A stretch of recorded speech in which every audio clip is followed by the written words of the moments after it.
Le sujet du jour a été proposé par Emmanuel, spectateur de la chaîne, et il s'agit d'un lieu situé en Roumanie. De quoi s'agit-il? Eh bien, comme vous le voyez sur cette carte de la Roumanie, vous avez ici cette chaîne de montagnes qui fait une espèce de C inversé, une espèce de crochet comme ça, ce sont les Carpates. Eh bien, vous avez avec ici la Transylvanie, ici vous avez la Moldavie et ici la Valachie. Et vous le voyez peut-être ici, ce petit point dans la chaîne de montagnes correspond à ce qu'on appelle les monts.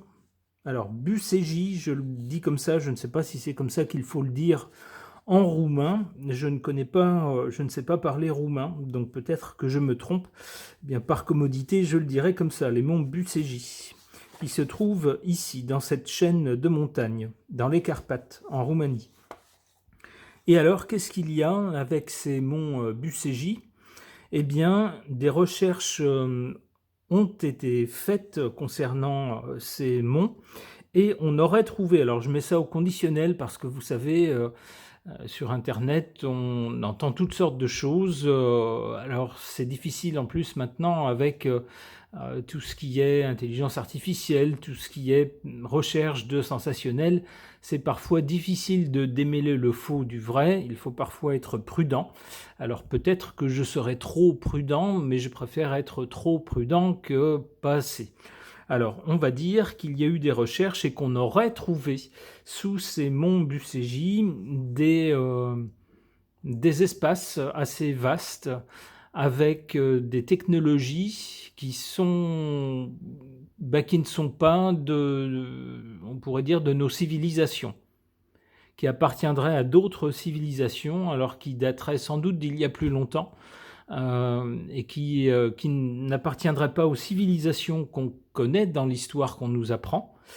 Et puis ces technologies pourraient pourraient influencer notre avenir, ou nous révéler des choses sur notre avenir, et peut-être également, bien sûr, sur notre passé. Alors évidemment, si c'est le cas, si c'est vrai, c'est complètement fascinant. Ça pose des tas de questions et ça nous permettrait peut-être de mieux comprendre nous, les êtres humains, notre histoire, l'histoire de la Terre sur laquelle on est. Alors par contre, ne nous emballons pas trop vite, c'est peut-être vrai, c'est peut-être faux. Alors je suppose qu'Emmanuel est persuadé que c'est vrai, il a peut-être raison, moi je n'en sais rien. Voilà, j'en ai entendu parler vaguement, mais j'avoue ne jamais avoir creusé le sujet. Alors je vais peut-être commencer par interroger mon pendule, tout bêtement, pour demander si c'est vrai ou si c'est pas vrai.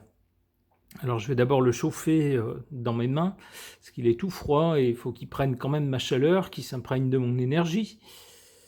Et puis je vais en profiter pour vous rappeler mon protocole avec le pendule. Donc je tiens le pendule sans lui imprimer de mouvement, donc c'est le pendule lui-même, on pourrait dire ça, qui petit à petit prend un mouvement. Alors s'il fait ça, c'est oui, s'il fait ça, c'est non. S'il ne bouge pas, c'est que soit il n'y a rien à dire sur le sujet, soit que le pendule ne veut rien dire. Et s'il tourne, c'est qu'il y a quelque chose à dire sur le sujet, mais que la question est mal posée, qu'on ne peut pas y répondre par oui ou par non. Alors, maintenant je le sens tiède, donc c'est bon, il a bien pris ma chaleur.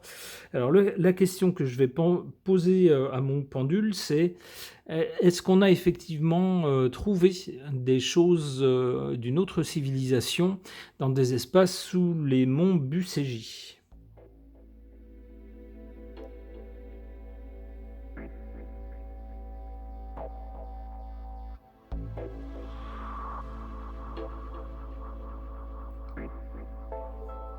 C'est un oui direct. C'est oui. Bon. Ok. Alors, eh bien maintenant, qu'est-ce qu'on peut faire? Eh bien, on peut peut-être interroger les cartes pour voir si elles peuvent nous en dire plus sur ce sujet. J'interroge le tarot de Marseille.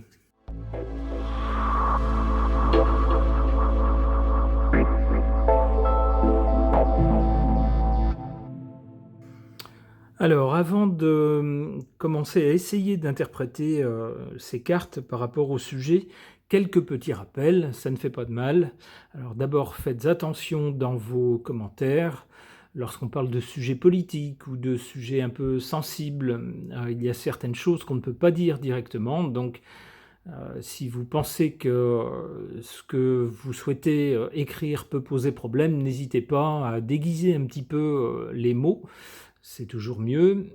Pas d'insultes non plus. Je peux comprendre que parfois, emporté par la passion, moi le premier, je pourrais avoir tendance à insulter telle personne en disant c'est un voilà, vous imaginez la suite.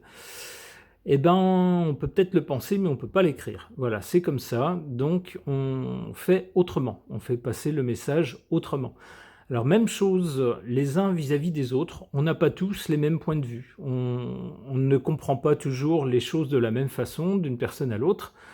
Eh ben, c'est pas une raison pour prendre les autres de haut et de les traiter de tous les noms ou de les traiter d'imbéciles. Ça ne se fait pas. Et puis moi, je ne tolérerai pas ça sur ma chaîne, donc ces commentaires-là seront supprimés ou pas approuvés. Voilà. Alors, donc, cette parenthèse étant maintenant fermée, qu'est-ce que ces cartes peuvent nous dire au sujet de ces monts Bucégy et puis de ces cavités qui auraient été, ces espaces qui auraient été trouvés sous ces monts dans les Carpates en Roumanie et qui recèleraient des technologies qui ne seraient pas liées aux civilisations qu'on connaît et qui donc nous dévoileraient des choses sur l'humanité, forcément. Alors, ici, du côté de l'origine, on a cette carte du diable. Attention aux mirages, attention à des choses qu'on fait miroiter.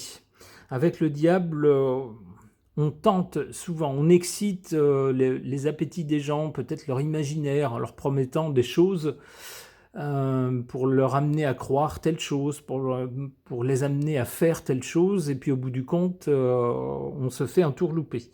Donc attention à une possible entourloupe. Alors ça ne veut pas dire qu'il n'y a rien, ça ne veut pas dire que tout est faux, ça veut dire, à mon avis, qu'il faut prendre les choses avec un petit peu de distance, et de se dire je suis ouvert à différentes possibilités, à des choses même étonnantes, voire des choses improbables.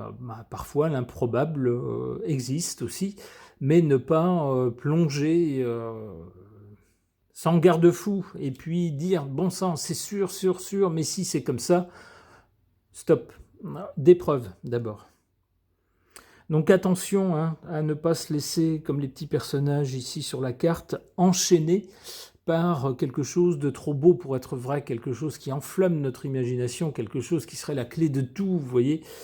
Bon, on a peut-être trouvé des choses, et ça serait certainement intéressant, mais attention aussi aux beaux parleurs. Alors, qu'est-ce que nous dit la carte suivante? L'étoile dans ce contexte particulier, eh bien moi je pourrais relier ça. Alors, vous allez lever les bras au ciel, vous allez dire, oh là là, il nous dit qu'il faut faire attention et puis il faut pas se laisser emporter, mais c'est lui qui se laisse emporter. Eh bien, dans ce contexte, qu'est-ce qu'on voit? On voit un être humain et puis surtout on voit au-dessus des étoiles. Donc se pourrait-il qu'on ait la preuve avec ce qu'on a trouvé là-bas, d'un lien entre l'humanité et puis quelque chose qui se trouverait ailleurs, par exemple dans les étoiles. Moi, c'est ce que m'évoque cette carte. Alors, à tort ou à raison, encore une fois. C'est ce que ça m'évoque. Qu'est-ce qu'on voit ensuite? C'est assez logique si on a fait une découverte extraordinaire de cet ordre-là, je dis bien si on l'a faite. Eh bien, qu'est-ce qu'on voit tout de suite après avec le chariot? Les militaires. Donc, tout de suite, ce site, sans doute, aurait été bouclé. Alors, je ne sais pas si c'est le cas, je ne me suis pas renseigné pour savoir comment ça avait été géré, si on a vraiment fait ces découvertes.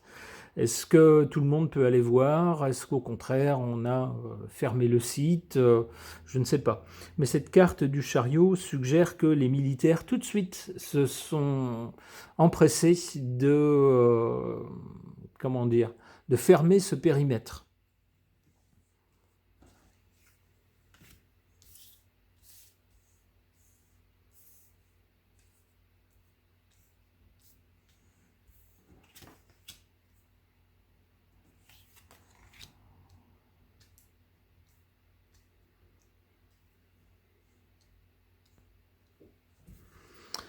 Alors, qu'est-ce qu'on a comme carte positive et négative, ou comme carte favorable et défavorable, ou comme carte forte et carte faible, concernant cette découverte dans les monts Bucégi, en Roumanie?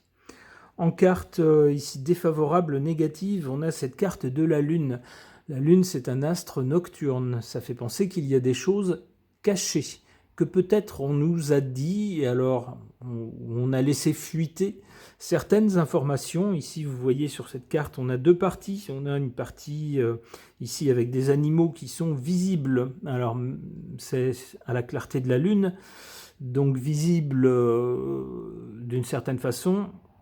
On sait que la lumière de la Lune n'est pas la même que la lumière du jour. On ne voit pas les choses de la même façon. C'est pas la même apparence tout à fait. Mais on voit également sur cette carte en bas un animal qui est caché, qui est dans l'eau, qui est caché.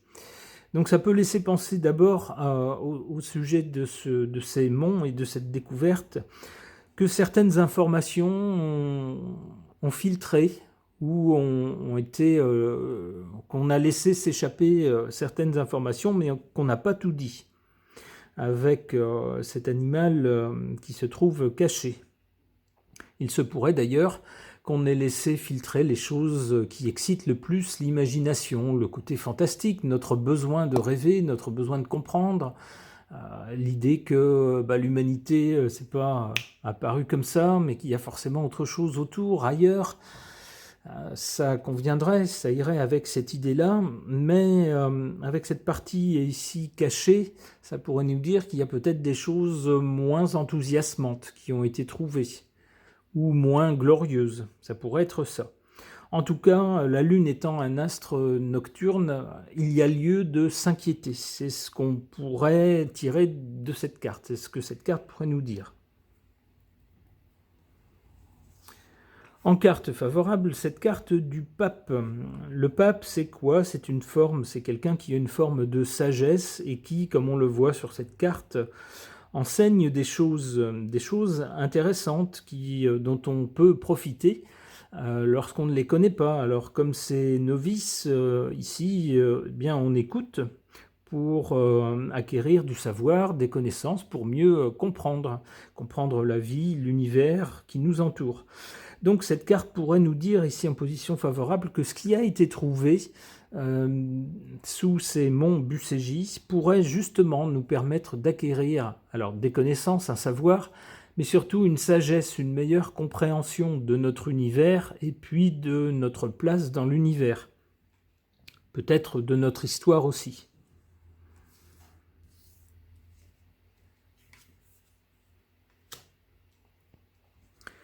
Alors, qu'est-ce qu'on a du côté de l'avenir? On a donc en première carte le chariot. Moi, j'y verrais, souvent c'est lié aux forces de l'ordre, ce genre de personnage. Donc moi, j'y verrais les militaires tout de suite intervenant pour boucler le site. On a ensuite cette carte du jugement qui, comme on le voit ici, pourrait concerner une sorte de révélation. Quelque chose qui est annoncé et qui serait tellement formidable que ça ferait presque se lever les morts de leur tombe ici, comme on le voit sur cette image. Alors bien sûr c'est symbolique, mais disons que ce serait une révélation sensationnelle, fracassante. Et puis le fait que cette révélation ici vienne d'un être qui n'est pas sur la terre, mais qui est dans le ciel, avec des ailes, eh ben, on voit que c'est pas la même... c'est pas le même genre d'être que ceux qui sont en bas sur la terre. Ceux-là nous ressemblent plus. Celui qui est en haut nous ressemble moins. Il a des ailes. De toute évidence, c'est autre chose qu'un être humain. Eh bien, peut-être que les révélations seraient de cet ordre. Et ça rejoindrait cette carte de l'étoile.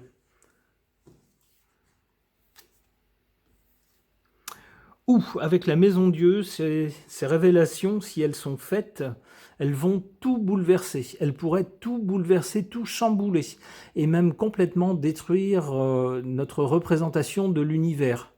La représentation qu'on a de l'être humain dans l'univers, de son histoire, ce qu'on nous a enseigné, ce qu'on nous a appris, ce qu'on nous a montré, la compréhension qu'on en a depuis qu'on est petit, qui est grosso modo à peu près la même pour tout le monde. Alors c'est un peu avec des petites variantes suivant par exemple les religions. Mais sinon, tout le monde s'accorde à penser que l'être humain, c'est ceci, cela, il est apparu dans telles conditions, voilà. Eh bien, tout pourrait être bouleversé, voire détruit, remis en cause, explosé par ces révélations. Eh bien, dites donc. Une dernière carte. L'amoureux. Une hésitation devant un choix à faire. C'est peut-être pour ça que du côté de ceux qui savent, on va peut-être hésiter à rendre la chose publique en se disant qu'est-ce qu'on fait finalement, est-ce que ça ferait pas plus de mal que de bien? Est-ce que de toute façon ça changerait pas le quotidien des gens? Le soleil se lèverait toujours le lendemain matin, et ils auraient toujours les mêmes factures à payer en fin de mois, vous voyez ce que je veux dire, mais en plus ça les déstabiliserait s'ils ont toujours cru en un dieu par exemple qui leur a dit j'ai fait ceci, j'ai fait cela, ou alors s'ils ont toujours cru que l'être humain était apparu de telle façon, eh bien ça risque de causer une angoisse en plus pour beaucoup de gens. Ça risque de faire s'effondrer des religions d'ailleurs, si on fait certaines révélations. C'est pas rien, quand on sait l'emprise que ça peut avoir sur beaucoup de gens. Donc finalement on hésite, est-ce que ça serait une bonne chose de révéler tout ça? C'est ce que je comprends avec cette carte de l'amoureux. On hésite à révéler quelque chose qui pourrait tout bouleverser, tout faire exploser. Allez, je ne devrais pas en tirer tant de cartes, mais j'ai envie de savoir. Et avec le battleur, on nous parle bien soit de jeunesse, soit de renouveau, soit de choses nouvelles. Donc il semblerait bien que d'une façon ou d'une autre, ces découvertes extraordinaires, et puisque ça contient comme potentiel, comment dire, un potentiel exceptionnel, vraiment quelque chose de sulfureux, eh bien il semble que ça va malgré tout filtrer, et puis que ça va entraîner des changements, des choses nouvelles, peut-être une nouvelle représentation du monde, peut-être une nouvelle façon de penser l'homme dans l'univers, par exemple, ou son histoire sur la Terre. C'est comme ça que je comprends cette carte. Ok. Eh bien donc pour répondre à Emmanuel, alors encore une fois, c'est pas forcément ma conviction, c'est juste ma façon d'interpréter ces cartes, ce que ça déroule comme scénario. Je dirais d'abord attention à ne pas plonger la tête la première dans n'importe quel scénario merveilleux qu'on nous révèle. Vous savez, des révélations, il y en a toutes les 10 minutes sur Internet. On prend un peu de recul, mais avec les cartes qui suivent, il semblerait bien qu'il y ait quelque chose lié effectivement à une civilisation qui ne serait, allez, j'ose le dire, pas terrestre. C'est comme ça que je comprendrais la chose. Si ces choses qu'on a trouvées sont traitées avec sagesse, elles pourraient nous aider à mieux comprendre qui on est, d'où on vient, notre place dans l'univers et notre univers tout court. Attention quand même, parce qu'il n'y a sans doute pas que des choses agréables à entendre. Alors pour l'avenir, il semblerait d'abord que les militaires se soient emparés de la chose, qu'ils aient des révélations absolument fracassantes à faire, ou qui pourraient être faites vis-à-vis de ce qu'on a trouvé, et que pour cette raison, on hésite, mais que malgré tout, des choses vont filtrer, et ces choses qui vont filtrer pourraient amener des nouveautés, des choses nouvelles. Alors soit peut-être au niveau technologique, soit au niveau philosophique, pour repenser notre histoire, notre place dans l'univers. Voilà donc pour ce tirage. Ok. Alors un tirage de cartes, c'est un peu limitant lorsqu'on a un sujet aussi vaste que celui-là, où finalement on a face à nous un point d'interrogation. On ne sait pas trop ce à quoi on doit s'attendre, ce que sont censées contenir ces choses qui auraient été découvertes. Alors pour élargir un peu plus le champ que juste les valeurs suggérées par les cartes, eh bien pourquoi ne pas tenter une séance d'encromancie avec des taches d'encre et puis voir ce que les taches dessine comme personnage, comme scène, etc. Alors, c'est parti.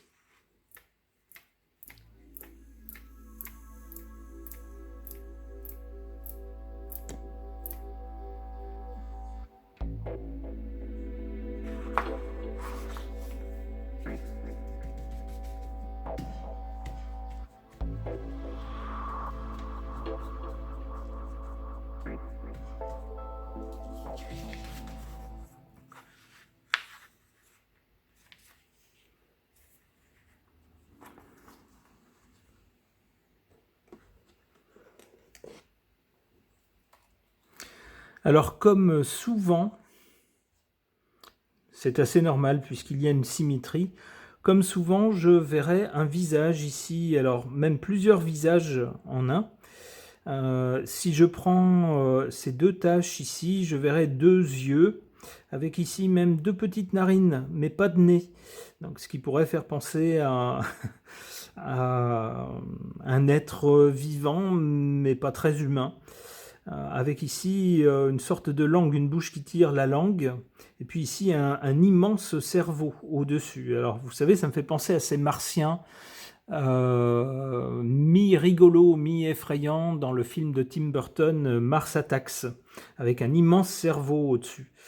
Ça pourrait être ça. Alors si on prend la partie supérieure ici, dans cette immense tache, on voit en blanc. Ici, on pourrait y voir un autre visage, mais cette fois-ci animal, avec ici deux yeux, et puis une espèce de museau ici. Le visage que ça dessinerait, ça serait un visage pas très sympathique. Donc ça pourrait nous dire attention à ce qu'on va découvrir. Des gens qui s'extasient en se disant c'est la preuve qu'il y a une vie ailleurs et qu'ils ils sont plus intelligents que nous, ils sont moralement plus élevés, qu'ils vont venir nous sauver. Alors ça, c'est le grand rêve, on pourrait dire, de certains qui se disent ah ben chouette, on n'aura pas le boulot à faire par nous-mêmes, d'autres vont venir le faire à notre place. Attention, si vous demandez de l'aide, attention à qui vous demandez. Attention au genre de personnage que vous risquez de trouver face à vous. Alors, je dis ça, je dis rien. Alors, si je renverse les tâches, est-ce que j'ai quelque chose de plus? Ma foi, pas grand-chose. Encore une fois, on pourrait voir des visages. Bon, ça n'apporte pas grand-chose de plus. Eh bien, je vais rester sur ma première idée avec ces deux yeux ici qui pourraient être, vous savez, lorsqu'on regarde un crâne, c'est-à-dire l'os, quand il n'y a plus de chair et qu'on voit un crâne humain, vous avez deux trous comme ça à la place des yeux, ça pourrait être ça par exemple. Ça pourrait être des lunettes aussi, vous savez, des lunettes comme des lunettes de soleil pour qu'on ne voit pas les yeux. En tout cas, moi j'y vois bien un petit nez ici, en tout cas des narines, et puis une bouche qui tire la langue. Alors si vous y voyez autre chose, n'hésitez pas bien sûr à partager ce que vous y voyez dans les commentaires. Ça peut être tout à fait intéressant, ça l'est souvent d'ailleurs, et on lit souvent des choses tout à fait pertinentes. Ce tirage de cartes et cette séance d'encromancie sont maintenant terminés. Merci de les avoir suivis.